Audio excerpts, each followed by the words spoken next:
Will social media become illegal for minors? Utah recently passed a law requiring that minors get parental consent to open a social media account. Congress is discussing a nationwide TikTok ban. What's going on? In the wake of growing privacy concerns and the youth mental health crisis, legislators across the nation have begun introducing bills to regulate social media companies through child-focused online safety bills. But what do these bills mean? Parents, how will they impact your kids' lives? Let's talk about it. When it comes to kids on social media, there isn't a lot of regulation. That's because technically, kids aren't supposed to use many social media platforms. The minimum age is 13 for apps like Instagram and TikTok. The Children's Online Privacy Protection Act is the only federal consumer internet privacy law we have. It requires companies to take measures to protect children's privacy, such as informing parents before collecting personal information from a child and only keeping personal information if it's necessary. The problem is that this act was put in place over 25 years ago, and the world has changed a lot since then, especially the way adolescents use technology. A slew of reports in the past few years indicate that over a quarter of teens in the United States use social media almost constantly. Nearly half of girls who use TikTok say they feel addicted to the platform or end up using it for a longer period of time than they originally planned, at least once a week. And about 70% of teens with low social emotional well-being say that they sometimes feel excluded or left out when using social media. The list goes on. Although social media can help minors connect with friends and explore new interests, it's clear that unchecked access to addictive social media platforms is problematic. There are a few solutions here, such as empowering parents to monitor social media use and educating minors about healthy tech boundaries. The other solution? Create new rules for social media companies. Several states have passed child-focused online safety bills. In Utah, SB 152 requires social media companies to get the consent of a parent or guardian for users under the age of 18 and allow parents full access to their child's account, among other requirements. For companies that break the rules, HB 311 penalizes social media companies with fines ranging from $2,500 to $250,000. In California, Assembly Bill 2273, the Age Appropriate Design Code Act, forces online services that are likely to be accessed by minors to get permission before collecting their data. It also bans companies from using that data in certain ways, such as collecting, selling, or retaining a child's location.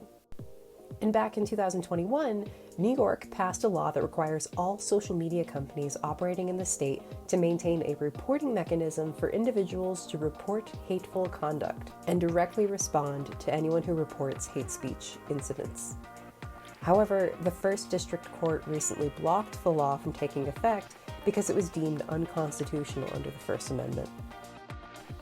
The following legislatures are actively considering the following laws. In Maryland, HB 901 would protect the information of children from being tracked or sold, and it would block their social media feeds from harmful content. In Iowa, HF 526 would ban children and teens from having social media accounts and fine social media companies $1,000 per violation. In Montana, SB 419 would institute a statewide ban on TikTok for all users. The Montana Senate called TikTok a threat to privacy, national security, and public safety. Congress is considering two federal bills related to online safety. The Kids Online Safety Act, which would make platforms responsible for mitigating the risk of physical or emotional harm to minors, and the Clean Slate for Kids Online Act, which would require that websites delete the data collected from children under 13 upon their request. Senator Richard Blumenthal also indicated that he's working with Senator Lindsey Graham to reintroduce Earn It, an act that would remove certain protections from online services that didn't follow a list of best practices to help prevent child exploitation. The bill would allow states to bring a lawsuit to service providers if they fail to deal with child sexual abuse.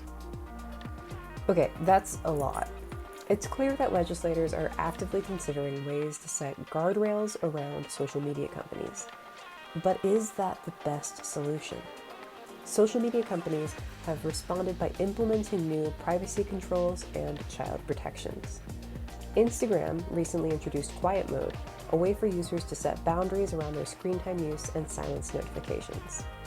TikTok recently rolled out new features for teens and families on TikTok, such as an automatic 60-minute daily screen time limit for all users below age 18. These features are steps in the right direction, but it's also important to consider the laws around how social media companies can use minors' data. For example, Utah's SB 152 bill prevents social media companies from collecting a child's data and targeting the accounts of children for advertising. However, setting rules at the state and federal level aren't replacements for rules and conversations at home. These laws may compel social media companies to follow better practices for minors, but kids shouldn't have to figure out how to use the internet on their own. Another piece of the puzzle is to empower and educate parents and caregivers to talk to their kids about healthy technology behaviors, such as putting down screens after dark and recognizing that social media is a highlight reel, not real life. Social media and the internet as a whole are embedded parts of our lives and futures. Social media giants are beginning to be held accountable for the way they use consumer data and design their platforms. But it's also important for minors to learn how to use the internet safely and responsibly. That comes from conversations with parents, caregivers, teachers, and other trusted adults who can guide and shape a child's relationship with technology. That's it from us today. Leave a comment below and let us know what you think about social media laws in the United States. Don't forget to like and subscribe to stay informed about all things parenting and tech. To learn more about BrightCanary, head to brightcanary.io.